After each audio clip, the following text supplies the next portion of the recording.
Thank you for tuning in to episode 242 of This Week in Real Estate, the T-Wire podcast, broadcast live Wednesday, August 2nd, 2023.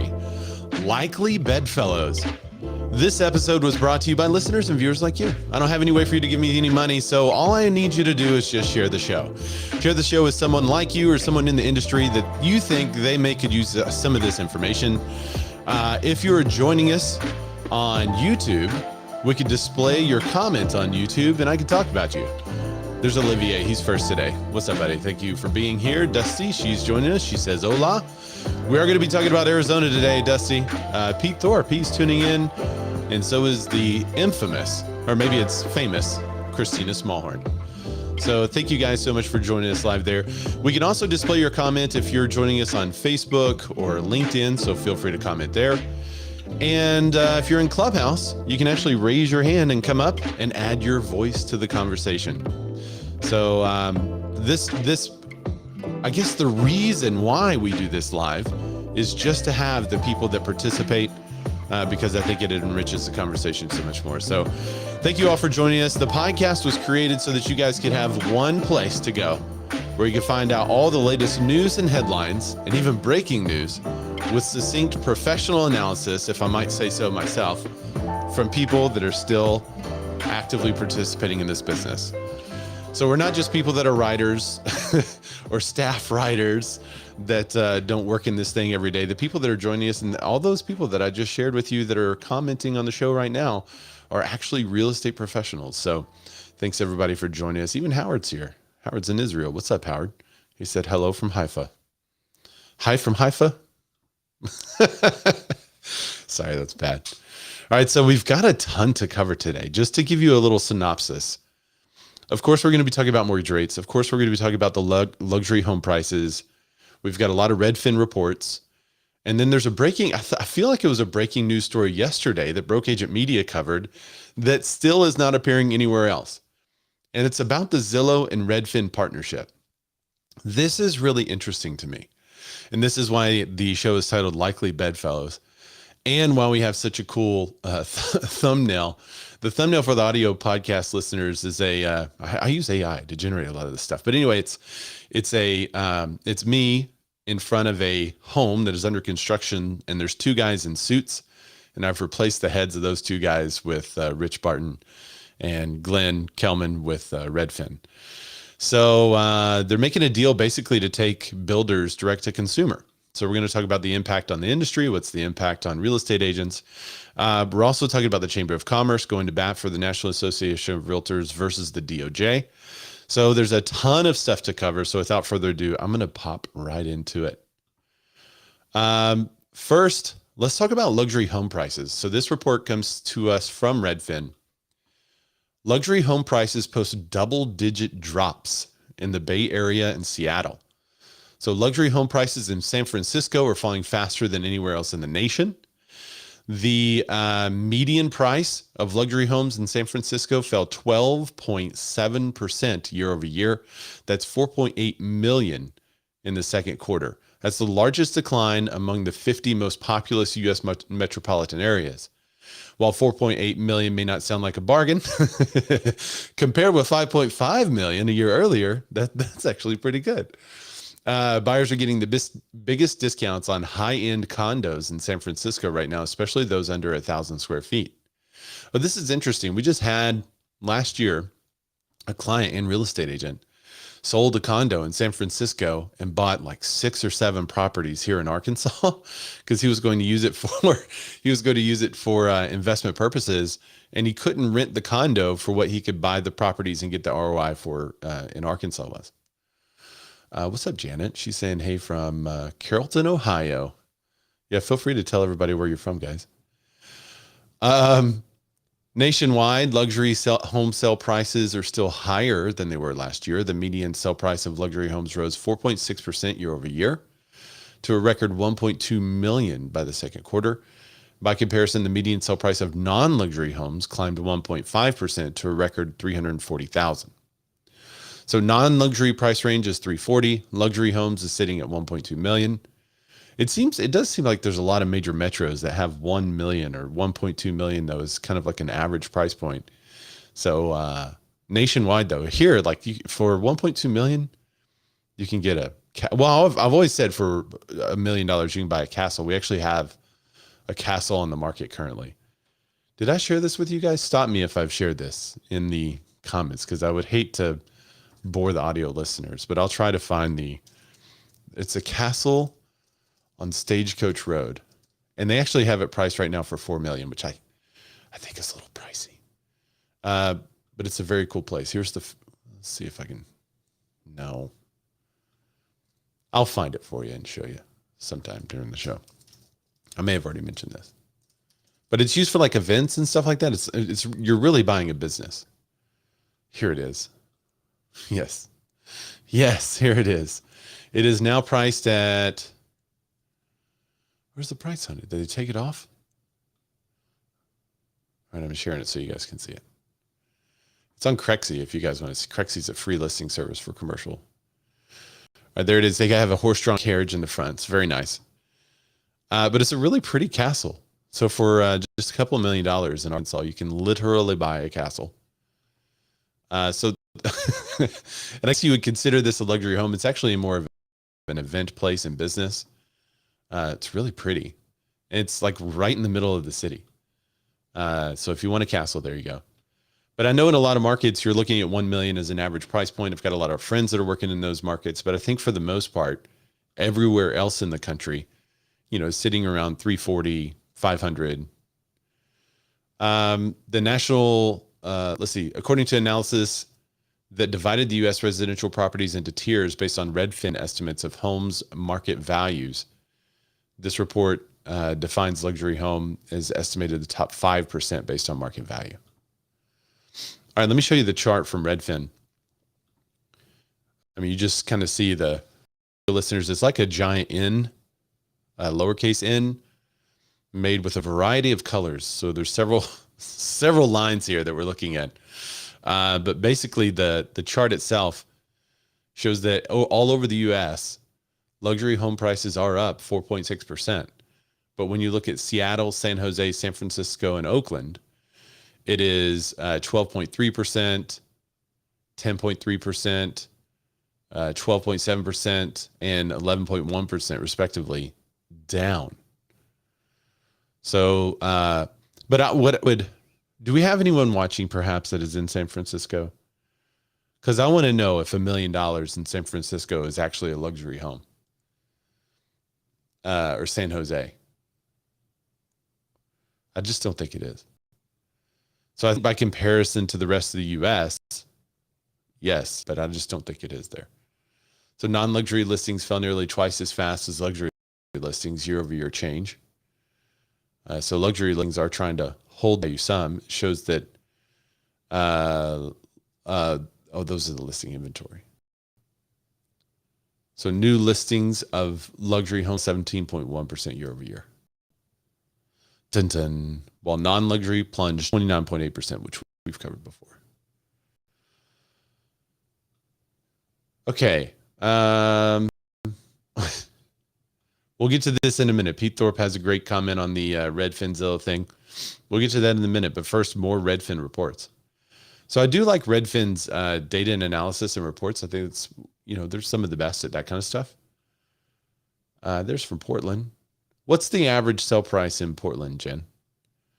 In Carrollton, Ohio, Janice, what's the average sell price where you are? Olivier, you're in Canada. What's the average sell price where you are? Drop your average sell prices in the comments. All right, housing market update. Prices are up 3% year over year. It's the biggest increase since November.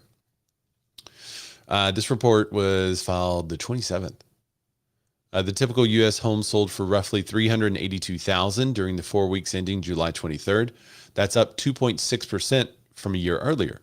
That's the biggest increase since November. Still, homebuyers are getting a modicum of relief as the mortgage rates inch down from the 8-month high a few weeks ago. Now, this was last week. Typical monthly mortgage payment right now is sitting at $2,599. That is down $55 from the all-time high. of 2,654. And that's really the biggest issue, is that the prices, they're going to go up. You're going to get some appreciation, depreciation. The difference is what the payment is in these days.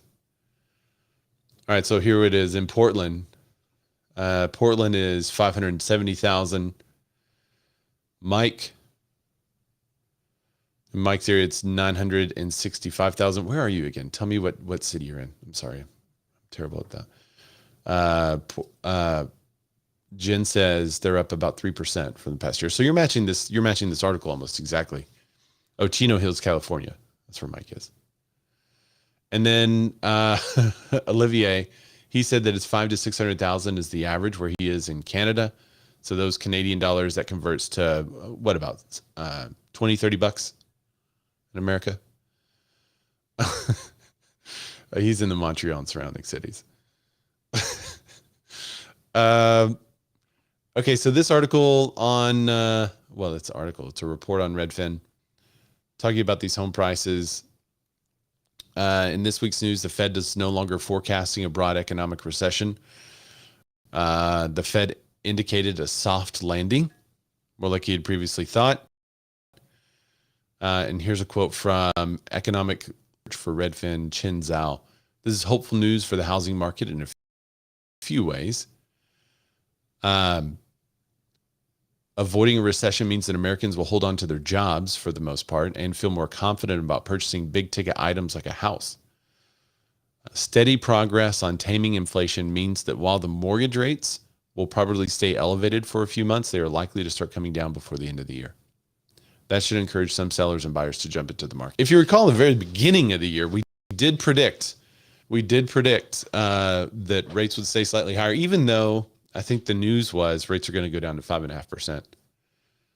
There were many of us that were thinking 6 and 7.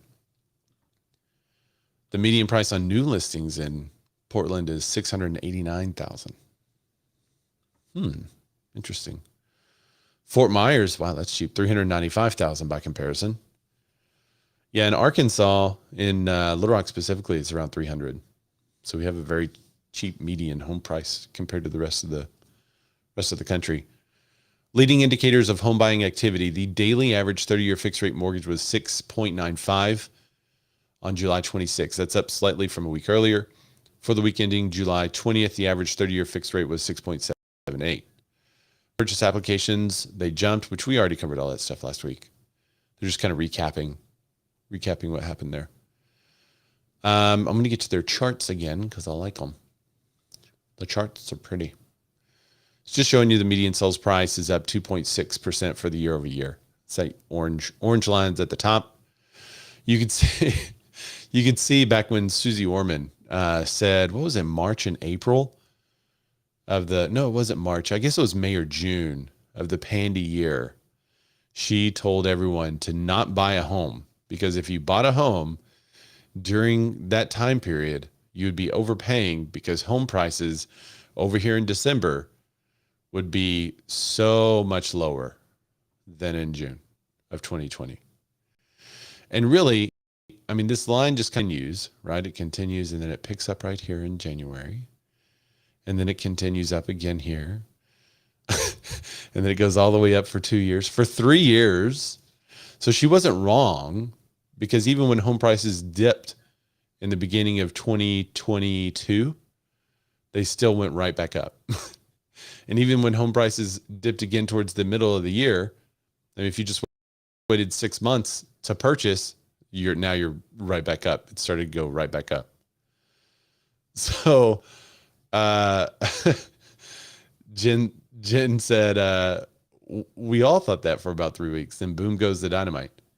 Yeah, I think it was really interesting what was happening locally, because, we were still buying ads and marketing when everything got turned off, when everything was shut down. I kind of forgot, to be honest, to stop running ads because so much was going on. Like the last thing on my mind is I need to quit the Facebook ad. So we had so many people still wanting to buy homes that we were telling our clients, maybe you should just go ahead and list, and we can, put some requirements out there, like wear a mask, because, we didn't know what's going on. So, so our clients did, And the ones that did, I mean, they came out gangbusters during that time period because everyone was pulling their home off the market. Such a shortage of supply there. And then when people realized that, like, whoa, home prices are really astronomical right now, this is crazy. Everyone was jumping back into the market, but it still wasn't enough to keep up with demand because construction stopped, which leads us to where we are today. Good point, Jen. All right, let me go to the next article. It's not a great transition, man. Just say, let me go to the next article, but that's what we're going to do. And if you're listening on Clubhouse, oh, there you are, Jen. Feel free to come up and add your 2 cents. What's up, Kathy? Haven't seen you in a while. A lot of folks popping in that I haven't seen in a while. All right, so first-time home buyers. This is kind of the crux of that chart that I just showed you. That was, I mean, the data is very anti-Susie Orman, anti-Grant Cardone in this situation, because I think both of them were like, don't buy a house. I think Granny was like, people shouldn't buy real estate. They should just rent. So in this in this scenario, in this time period, we know that prices have been going up and away. Well, not only have prices gone up, but now the interest rates have gone up. So affordability was an issue beforehand. We were preaching about affordability for like 2 or 3 years before affordability was really in the forefront. I mean, we were starting to see it all creep up. The economists were talking about it. Well, now a first-time home buyer needs to earn 13% more this year than they did a year ago to afford the typical U.S. starter home. And that's because of a mixture of rates and price increases. So here's this is another good report from Redfin.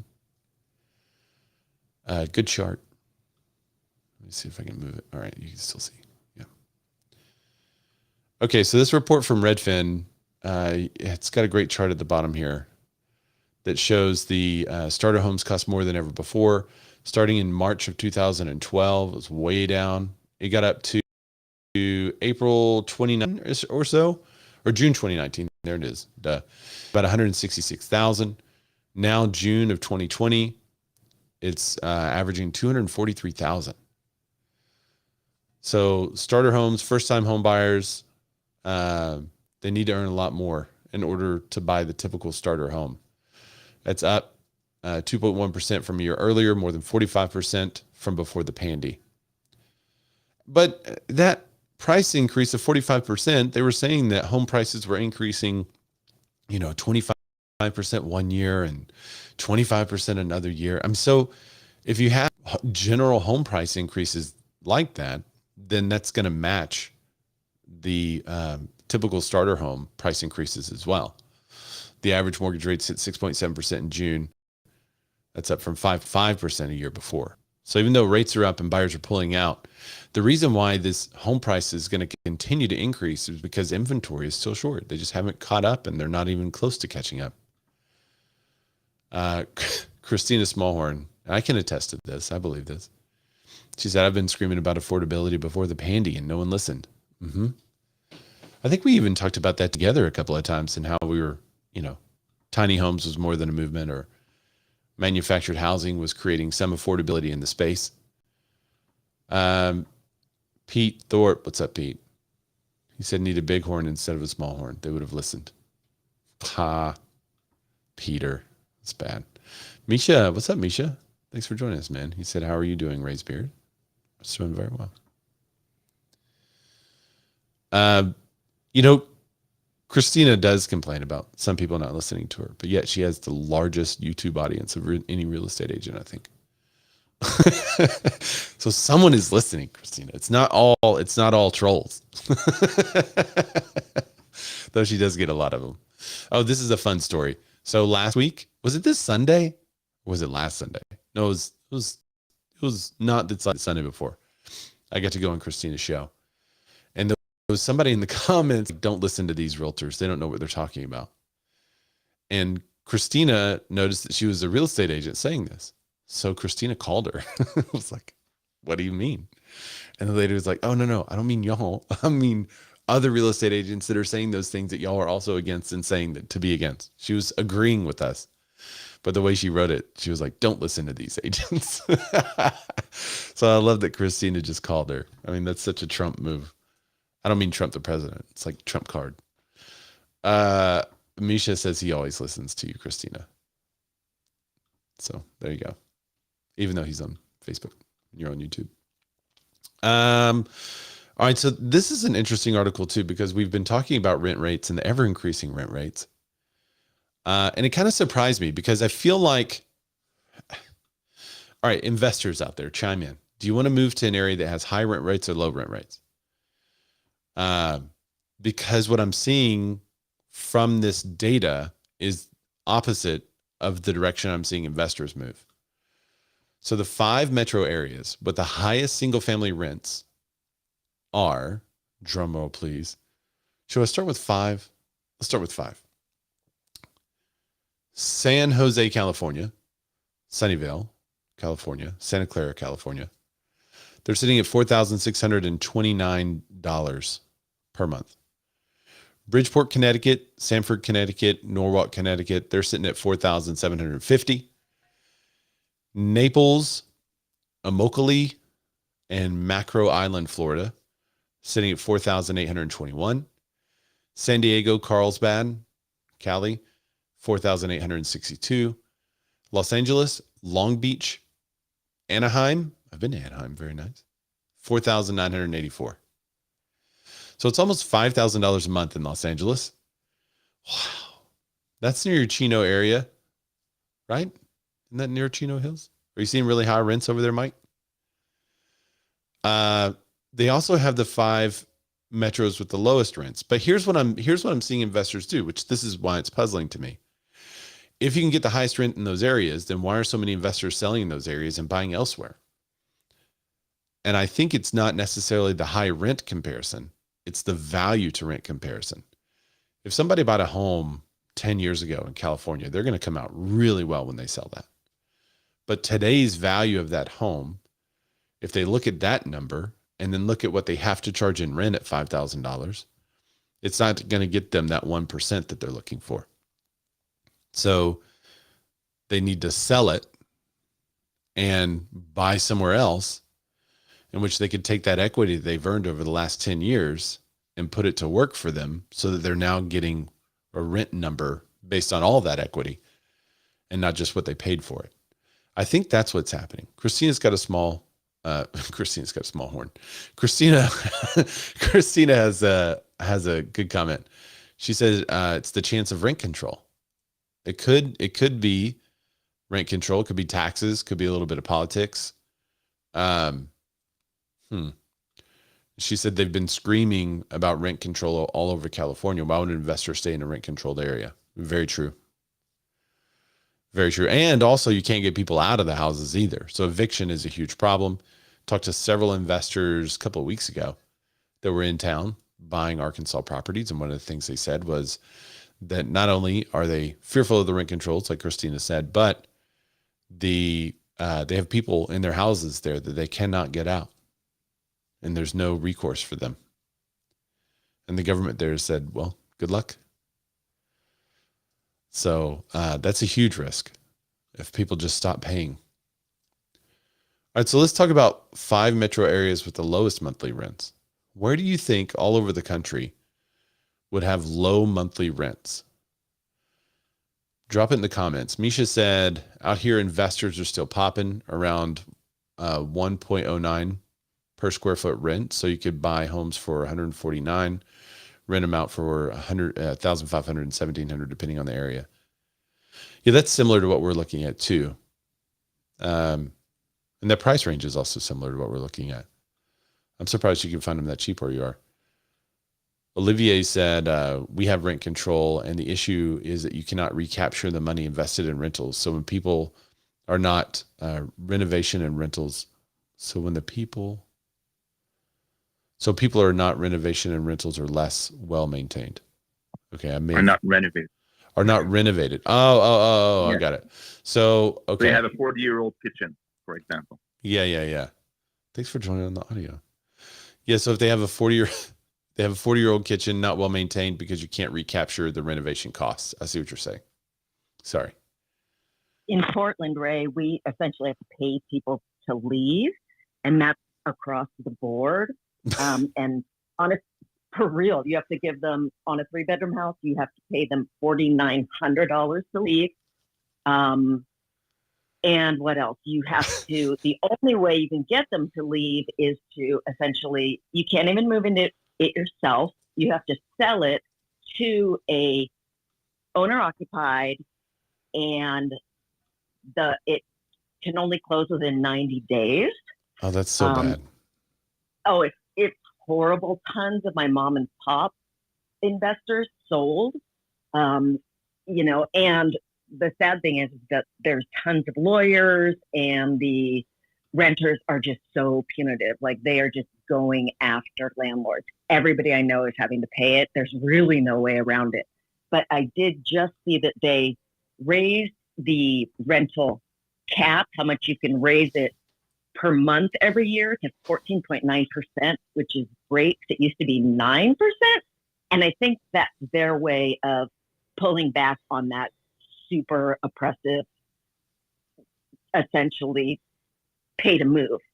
Wow. I guess that is, but do they call it cash for keys there? They don't, because Okay. it's not even really that. Like, they have to want to leave. Otherwise you're stuck. Oh, or you have wow. to sell the house. Oh yeah. It's ridiculous. Man. All right. So I have a guess. Christina Smallhorn said Missouri, Mississippi, Louisiana has low rent. Any other guesses? You want to take a guess about the lowest rent in America? I'll start with one. Where's Janice? Janice, you should have gotten this one. Cleveland, Ohio. And it's Elyria, Elyria, Ohio. They're at $1,506 on average. Or median. Louisville, Kentucky, Jefferson County, Kentucky, and Indiana, $1,492. Pete said South Dakota. South Dakota's not on here. Maryland is not on here. Maverick Home Group, Alabama. Number 3 is Birmingham, Alabama, and Hoover, Alabama. They're coming in at $1,441. So we have 2 left. One of them, I'll give you credit for this one too. Montgomery, Alabama, $1,394. So where is the cheapest metro? Name the cheapest one. Brian and Jennifer Macklin. What's up? It's Tennessee. Are you Brian or Jennifer today? Tennessee is not it. What metro has the absolute cheapest rents across the country? And this boggles my mind a little bit because of what we're seeing with the moves across the country, people exiting these super high rent areas and going to areas with traditionally very low rent. But I think what you're seeing in those areas are home prices are also so much lower. So it's really a home price to rent comparison. Detroit is not the right answer. Good luck, Maverick.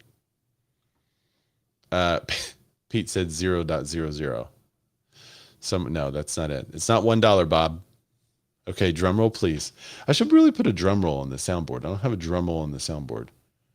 See if I have anything close to a drum roll. No, I really don't. This is kind of this, when you're waiting on people to submit answers, that would kind of work. Okay, here we go. The number 1 metro in the entire United States with the absolute cheapest rent, Little Rock, Arkansas, North Little Rock, Arkansas, and Conway, Arkansas. Look at that. My metro. And this is what blows my mind, is because people are selling in these areas of $5,000 per month, and they're buying in my area of $1,267 per month on average. But I think what we're seeing is that you could buy a very inexpensive home here as well. And we're very landlord friendly. We used to have a 3-day eviction where you can file some paperwork, and in 3 days, If they had breached the contract, it was kind of a clear cut and dry deal, they're out. Sheriff would go help you get them out. So Olivier said, it makes sense. People can't even shave in Little Rock. Okay. We do have a big beard competition here every year, but I've never entered. All right, 40% of Americans are eyeing to move at some point in 2023, according to a recent survey from the moving website Hire a Helper. Financial pressures are among the top reasons for relocating. Probably the most overlooked hidden cost when you're looking for the next job is rents. It may be appealing to move to a cheaper state and work remotely, but telecommunicating is not possible for your next role. Before moving, you should consider your new city's job, blah, blah, blah. So there you go. Little Rock, Arkansas. Coming in on the low, but making a lot of sense for a lot of investors for whatever reason. And what's really funny is the investors will call us and they think they have like the latest scoop and the latest secret. And they're all like, hey, we want to buy 100 houses in Little Rock this year. Like, oh, really? Like, yes. All of the houses have to be this or that condition in this or that place. And we want to make 2% per month. I'm like, okay, well, our rents are also low. And then they're like, okay, well, maybe not 100, but let's at least do 30. We're looking at 2 markets, Little Rock, Arkansas, and Birmingham, Alabama. They're all saying the same thing. So I don't know where they get this information, but somebody out there is like, Little Rock, Arkansas, Birmingham, Alabama are the 2 places to invest in the country. And we get all of them that are doing that. So I don't know. Okay, another story here. New home sales decline for the first time since February.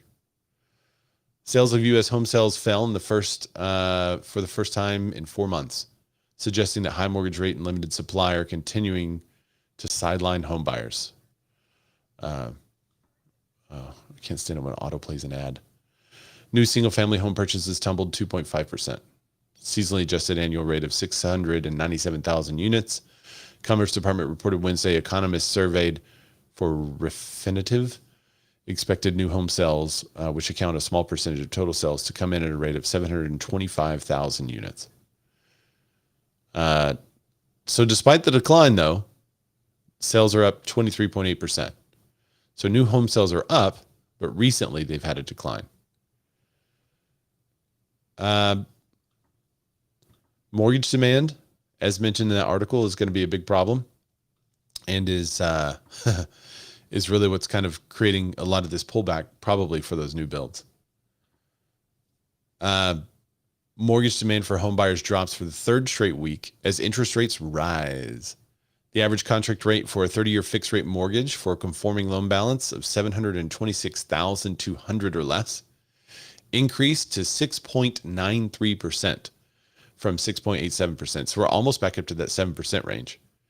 Mortgage applications to purchase a home fell 3% last week compared with the previous week. But where were they year over year? Applications were 26% lower than the same week a year ago. The purchase index decreased for the 3rd straight week to its lowest level since the beginning of June, said Joel Kahn. He's a Mortgage Bankers Association economist. The decline in purchase activity was driven mainly by weaker conventional purchase application volume, as limited housing inventory and rates still close to 7% are crippling the affordability for many potential home buyers. Applications to refi also dropped. Gone. There you go, Olivier. What's up, Saul Liker?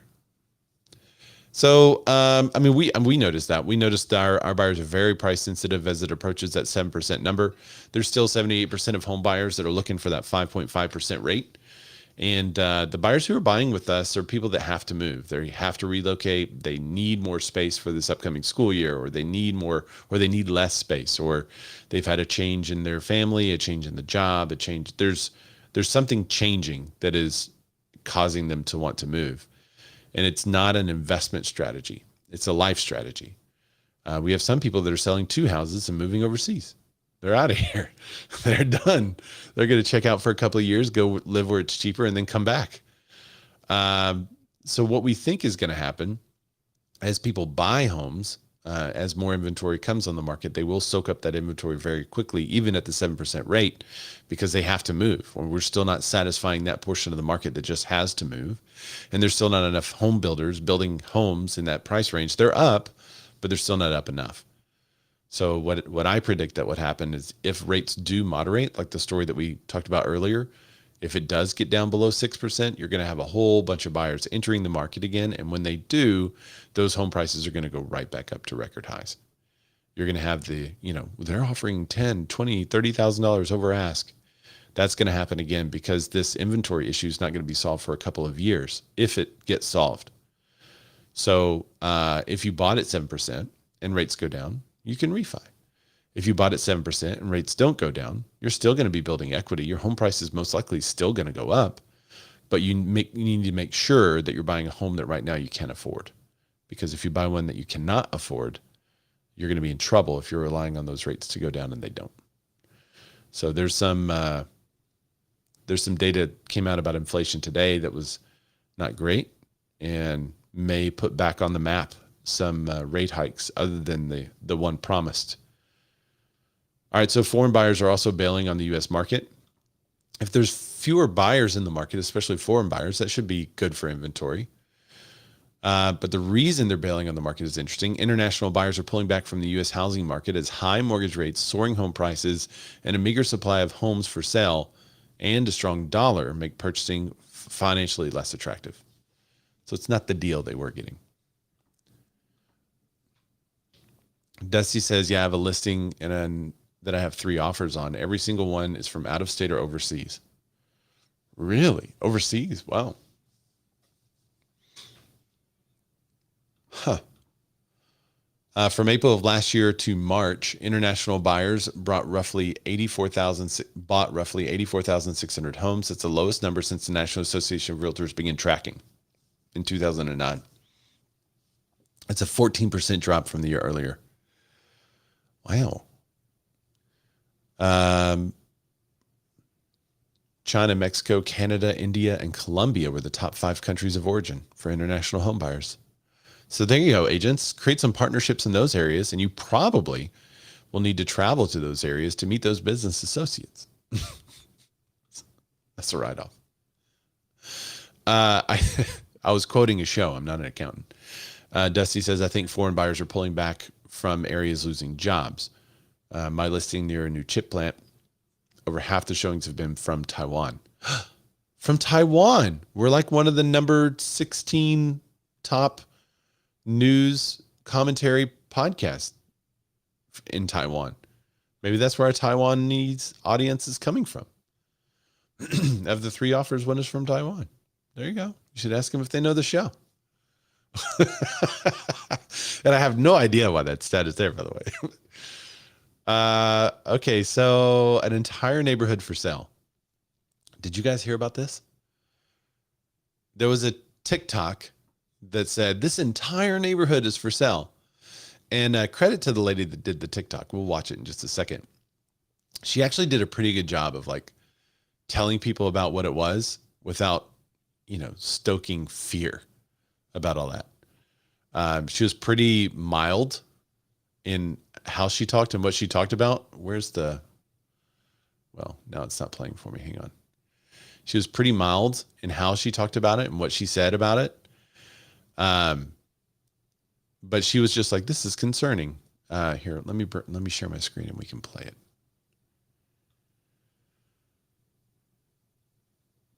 Apologies for the wait. Okay, this is her. Let me find it. Entire neighborhood for sale. Here it is. Oh, y'all can't hear that. Hang on, I'm sorry. I thought I was already sharing it. My bad.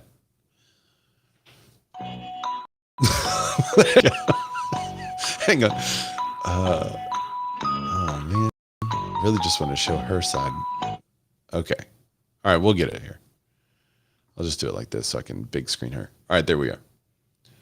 All right, so she does a pretty good job in saying that we're going to watch the whole TikTok and then we can dive into a guy that really defined what was exactly what was happening. This does not sit right with me. You can pause to read the description. Something about them mentioning undervalued rents makes me very nervous for the families living in these homes. And it's a beautiful neighborhood. I would just love for the people who are living in these 35 homes to have like support and resources from the city to be able to buy their homes instead of their entire neighborhood being up for sale. I can't explain why this is like really blowing my mind and kind of pissing me off, but I don't like this. Please tell me what you think in the comments. There's an entire... So there you go. She said there's an entire neighborhood for sale. So there's a couple of things that a guy comes on later and kind of clarifies, but unfortunately he doesn't have near the views. What it really is there's 35 homes in this specific neighborhood. There's hundreds and hundreds and hundreds and hundreds of homes in that actual neighborhood though. So these 35 homes are rentals in that area. And it looks, like an institutional investor that bought a bunch of homes and now they're putting them back on the market. The average price of those homes is around, well, let me see. I'm going to find the other guy that does a good job kind of defining it, and we'll play his as well. How do I hit sorry, I'll figure out technology. Okay, so this is the other guy.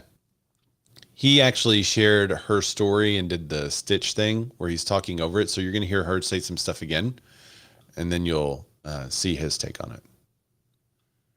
There's an entire neighborhood for sale in West Philadelphia. This does seem concerning, but is a whole Philadelphia neighborhood actually for sale? Let's talk about it. Pause to read the description. Something about the mentioning undervalued rents makes me very nervous. First, here's the whole Zillow listing if you want to go look it up yourself. And here's the language that we were discussing that was very concerning. Some undervalued rents and significant appreciation. Now, there is likely to be some undermarket rents in any neighborhood, and I think it really is important to look at the influence that large investors have in an area. But this is 19143. I lived in that zip code for 7 years. And the idea that it's for 7 million. But if you zoom out a little bit, you can see this is a massive city area. And this is 19143 in there are currently 241 homes for sale. And this doesn't include the 35 property package, which is listed in multi-units. So the more specific area reference is Cobbs Creek, which is right here, where there are currently 78 active listings. Wow. And it really is a great spot. And in the last year, there have been 154 houses that have sold. And then if you search this same area for just public records for how many parcels there are, it's 9,267. Dang. Here's the percent of the neighborhood that's for sale. In that 35 so it's property 0.1. That 35 property listing is $7 million. Or an average of $200,000 per house. I can't explain. There you go. So 200K per house is not terrible actually for that neighborhood. But you could see where the hype, this was also done when the guy on TikTok was out, institutional investors buying up entire neighborhoods when they were really just buying a real small portion of one. And I kind of agree. I don't even know who this guy is. It's in Philly real estate. I don't know if that's what it's about or if that's who he is or if he's a real estate agent. But I thought that was a pretty good breakdown of the facts around this because this viral video is being shared everywhere. I don't blame the lady for, talking about it because that's the way it was presented. But, she's someone that talks about houses and properties that are sent to her, which is great. The reality of it is it's not an entire neighborhood. But they bring up a good question about people that are already living there being able to purchase those properties. But I think we have to remember that a lot of people rent for a lot of different reasons. And he made the comment, somebody on his said, well, those renters need to buy the homes. And I agree with what he said. He said homeownership is a path, and many of those homes are for sale in the area. So depending on kind of where you are, if you needed a temporary place, then, if you're only going to be there a year or maybe 2, maybe even 3 in this market, you might want to rent. You might not want to buy.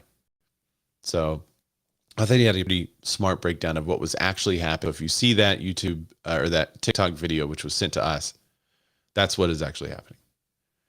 Okay, we have 3 more articles to cover real quick. They're going to go fast. 2 of them are going to go fast. Then we're going to really sit on the Zillow and Redfin partnership. The Chamber of Commerce is going back for the NAR in the unfair DOJ probe. So this is, we talked about the amicus brief that was filed going against NAR in some of these court cases. Well, this is the opposite. It's called a friend of the court brief. So, and basically the chamber is saying that the DOJ should have to stick to their original agreement. So it's an amicus brief that the chamber, that the government settled 85% of the civil antitrust cases it brought between 2010 and 2019. Such settlements are good all around. The government lacks resources to bring every case to trial. And so basically the chamber is saying, hey, if the DOJ goes back, then what else could they go back on? And they just need to stick to their word because they settled out of court. It's a settlement. It's done. And so the chamber is actually, they got the back of NAR. So I'd have to think that that's where some of our money goes from to, is to lobby other groups like that and to participate in these discussions. I mean, I guess that's part of what we're paying for NAR, is the politics behind all that stuff. So we'll see what happens. We know that the buyer representation has been really in the news lately. Last week, we talked a little bit about, MLS rules and how they impact the display of properties, specifically in South Carolina, where everyone may be breaking the law until that changes. If you don't know what I'm talking about, check out last week's show. But in this, it's going to be, I think it's good. I think it's good that the channeling something on behalf of NAR, but it's basically saying, it's not necessarily even on behalf of NAR. It's just saying that the DOJ should stick to their word, because there's a lot of, 85% of their cases are settled out of court. So they should have to stick to the settlement. And Dusty, I want to get your opinion on this article. Arizona Realtors can stay hot with new DirectOffer partnership. So DirectOffer, I thought oh no, they just put it behind the paywall. So I'm going to have to go off of memory, or Dusty, you could chime in and tell me exactly what it is. But when it said DirectOffer, I was thinking that, that may put offers there more easily, but that's not what it is. It's an audio tour. So they use multilingual. They can create audio tours of your property so that people can just listen to them, which is a great service for, what's it? It's not the ADA, the handicap accessibility, all that stuff. That's a great option because it can basically hear home, and it's done. It can be done on all the Arizona listings, I think is what it said earlier. But now look, it's behind us. It was open and now they put it behind there. I guess they knew I was going to cover it. Dusty, do you have any insight on this? Have you used it? If not, I'll just go to them. I thought this was the interesting thing. So we talk so much about real estate being visual and having visual property tours and video and photos, drone video and photos, that oftentimes we forget that it could be an auditory benefit to have an audio tour of a property. But when you walk around a museum and you can put your headphones on and walk through the museum and take the tour, I am wondering if you do that with these. If you can play it on your phone and walk around the house and take the audio tour. And it's something I've never thought about before, but having a QR code at the entry of the door to just say, hey, play this on your phone while you walk through would be awesome. It's like a museum type of experience. And if you look to your left now, you'll see this. And if you look to your right, you can really highlight things, because what do most agents do? They just kind of walk in and say, all right, we'll take a look around. I'll answer any questions. You just follow people around. So why are we doing this? I think it'd be really interesting. I want to try it. But I don't know what this company is, because I can't read the full article now, and I'm not going to promote them if everybody's behind the paywall. But basically, an audio tour of a property got me thinking. And Dusty said, wow. And here my association hasn't said anything about this. Let me see if I can find another article about it. Dusty said she likes the idea, but she wonders who owns it, what's in it for them. Do I pay for this, or am I giving my client data to Showing Time? We know Showing Time is owned by Zillow. What's the rub? My understanding is the Arizona Realtors have paid for it.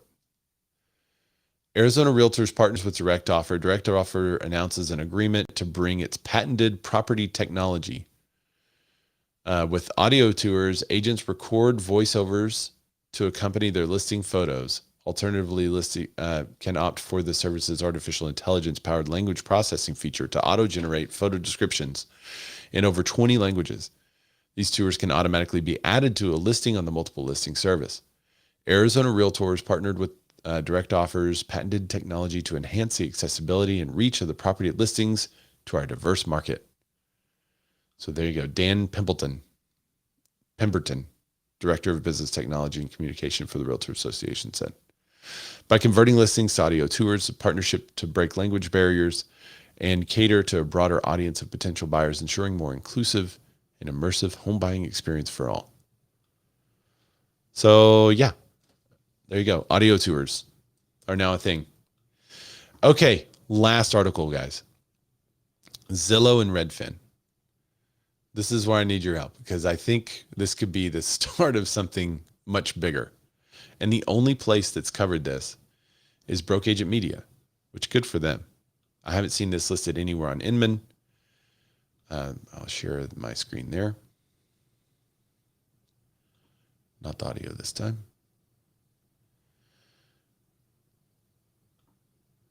Okay, Zillow and Redfin announce a partnership to empower buyers and builders. Zillow and Redfin just announced a partnership that will help home builders connect with motivated buyers on either platform. With an increase of sales for new construction home, the two competing platforms are coming together in a way that can incentivize buyers. Builders are partnering with Zillow to begin to see their listings syndicated to Redfin in the fourth quarter of 2023. So basically, you know how real estate agents can partner with Zillow? Now they have a builder program. It seems like in reading this article, they've had a builder program for a while. And now the builders' homes will be syndicated to the Redfin listings as well from Zillow. So now Zillow, this is why I think it's a bigger deal. Zillow becoming a syndication feed to another service. So a syndication feed for agents, we put it in the MLS, and from there it's syndicated to like 79 different websites, and then from there it goes to thousands of others. Right? That's what we've done using IDX feeds and VOM feeds, whatever it is. Well, this is people inputting data in, and then Zillow becoming the syndicator to list those properties on other platforms. Now, there's some interesting twists in this too, because I think in some states, if I, as a real estate agent, have a property listed on my website, then I have to have some sort of agreement with that property owner. And if I'm not representing them, I have to somehow make that very clear so consumers are not confused. So whenever Zillow sends their syndicated feed to Redfin, I guess it'll be noted on there that the builder is representing themselves or doesn't have representation. What's preventing them from doing this with for sale by owners? What's preventing them from becoming the MLS? I mean, this is the first step down that road. Should I grab tinfoil? Is this a tinfoil hat theory? Feel free to chime in. I just feel like this is a for sale by owner. What'd you say, Mia? Hit the agent button. Okay, when you have a for sale by owner on Zillow, it says hit the button for the agent. There is no agent if you scroll down. Yeah, it just says contact agent. You're right. And then if you do scroll down, it has their for sale by owner contact information, which may be exactly what they do for the builder. Maybe it says something different like contact builder. But I thought that a plain Zillow, says press this button because they want you to hit that button so that they can sell that information to somebody that has a zip code. But if you scroll all the way down, you will get the listing agent's information. Same thing. And you'll get, or the buyer or the builder. So Redfin's president of real estate operations said with buyer demand outpacing supply of existing homes for sale, Redfin's home buying customers are increasingly turning to new construction. Our Zillow partnership will help customers discover more homes that fit their criteria. This is a win-win for our customers, agents, and builders who advertise with Zillow, who now reach home buyers on Redfin. The partnership provides a new revenue opportunity while allowing us to focus on what we do best, which is helping customers with our local Redfin agents. Pete Thorpe says the public will just continue to bilked, skewered builder contracts, builders title co, builders lender, and will collect their data and resell it to agents.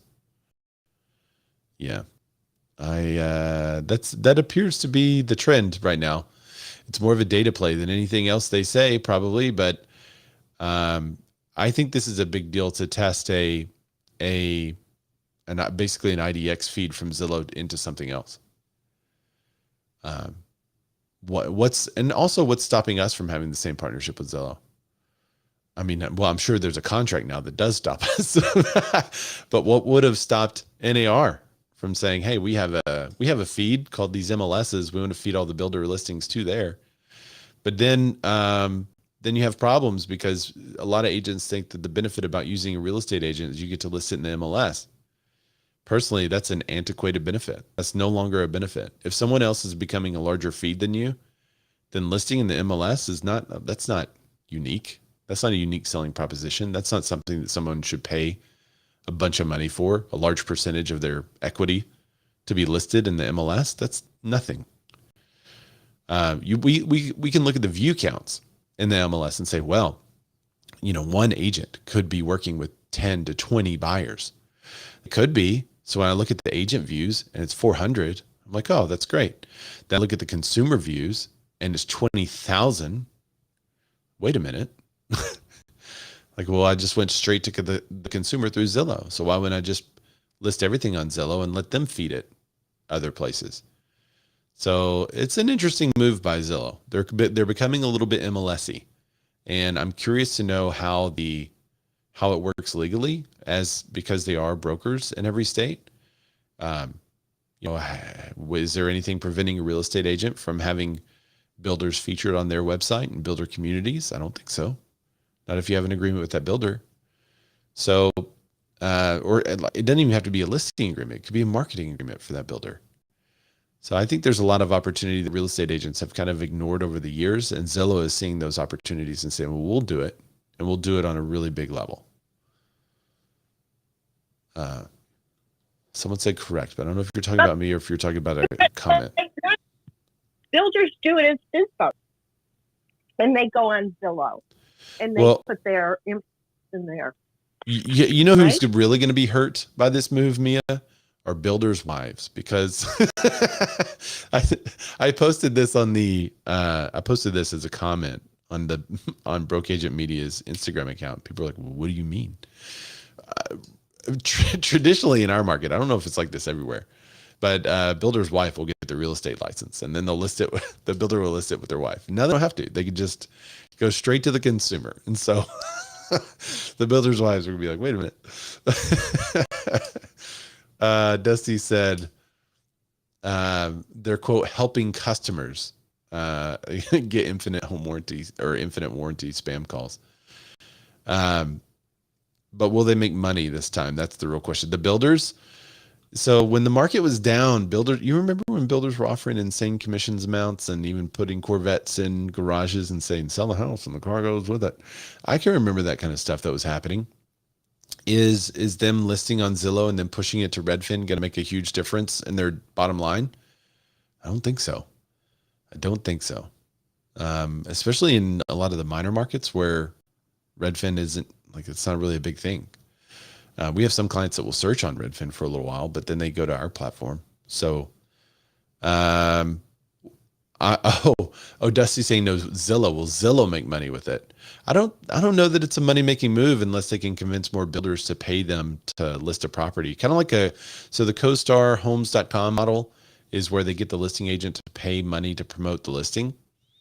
They could potentially do that with builders. They could run that model where, hey, you're going to pay us.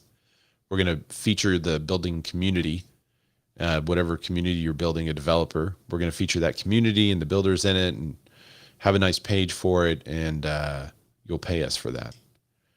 I don't know where they're going with it, but I think this is a bigger deal than everybody's thinking, personally. Maybe Why I'm wrong. can't- Maybe I'm insane. Why can't we, as the NAR state MLS, we don't want Zillow to be able to have our listings. Would everybody squawk and, well, I can't find them in Zillow? I mean, Yeah, that's basically Yeah. Zillow is a marketing platform for listings. So I I will happily put my listings on their platform because there are consumers that go there. The problem is NAR isn't offering an alternative. There's no place where someone can get accurate multiple listing service data and do a search themselves and reach out to a listing agent or a buyer agent. There's no place where they can do that because Realtor sold Realtor.com. So the closest thing we have is our own IDXs, which integrate with your MLS. But that's only a local search for most people. It's not, you can't do a nationwide search, which I'm not saying you have to, but if NAR did that, I think they would really have a foothold. Like in Houston, Haybar, I think Houston area Realtors, HAR maybe, they have a really good consumer facing MLS, and Zillow has not really gotten a foothold in that marketplace because consumers go straight to the source. That's the opportunity in my opinion, but NAR has never seized that opportunity. They've never tried. They've been more concerned with how the logo looks, or riding a motorcycle across the country, talking to agents, or, I mean, just wasting the marketing opportunity, or creating ads about that's who we are and no one sees. Or remember those weird ones, which like almost make fun of clients that have strange requests. That's what they've been spending their money on. And they could have taken all of that money and put it into a succinct platform, getting all of the MLSs together to feed to one place where a consumer can go and find it. And then each little agent could have their own little page. You could host reviews there. So when your Google dies, your reviews, I mean, there's so many opportunities, what they could have done that they haven't. And every year that they go by that they haven't, someone like Zillow is taking a stronger hold. And now, in my opinion, I think this is their strongest move that they've ever made, that Zillow is becoming an IDX feed. Zillow is becoming an MLS feed for new home builders. And there's not an agent in the mix. There's not a realtor in the mix. There's not someone representing buyers looking out for their best interest. There's not someone looking out for a builder's best interest in that scenario. We represent builders and they're busy building a home. The last thing that they want to do is answer an inquiry or to pay a sales staff or to hire salespeople and train them about how to answer an inquiry. They want us to take care of it. We're pros at it, and that's what we do. So I don't know. I think this is a much, much bigger deal than anyone's talking about. And maybe I'm cuckoo. Well, thanks everybody for joining us today. I know it was interesting. It's kind of fun for me from 2 or 3 people on the show and then just me. I say, oh, wait, let me get this is a good. Maverick says Zillow and other major conglomerates are showing their determination to adapt faster to the ever-changing real estate landscape as they negate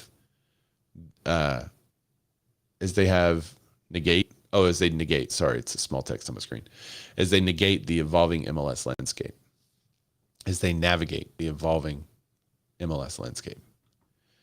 Yes, that was really well typed, and I'm sorry that it's blurry on my screen for some reason. I think everyone else can see it. Nice. Dusty says, "Is this the next thing to pacify their investors?" No, I think it's a bigger move than that. I think it's something. I think there's something coming. I think they'll eventually say, "Oh, by the way, we also have a partnership with Realtor.com, and we have a partnership with ForSaleByOwner.com, and we have a partnership with Redfin. So if you just put your house on the market using Zillow, it's going to go to all those places. So you just have a one-stop shop, almost like a fully public multiple listing service." We'll see what happens, but that's what I'm afraid of. That's where I think we're going to go. But thanks everybody again. It's been kind of wild for me going from a group of people to just me again. So I really appreciate the feedback and all the comments during the show. Kind of make me feel like I'm not alone. But I do enjoy it because it's a different take. You know, I have to dive a little bit deeper into all of the all of the stories because I know I'm the only one here doing it. Jen says, "Yay, less banter." If Matt LaMarche was here, he'd be a pro banter guy. But you guys can find me at Ray Zorback. That's RayZorback. Look me up on Instagram and send me a message. Tell me you're from the show. And if you don't mind, hit the subscribe and bell and do all the YouTubey things. But also head over to, if you just Google This Week in Real Estate, you should see our podcast, or This Week in Real Estate podcast. You should see it listed over on Apple. So if you're not subscribed there, subscribe there, leave a little comment, leave a little review, and I will see you guys next time. Oh yeah, and send me a message if you're going to the Tom Ferry conference. So I'll be at the Tom Ferry conference at the end of August, end of this month. So if you're going, I'd love to meet you in person. So I'll see you guys later. Thanks for joining me, everybody. Bye, y'all.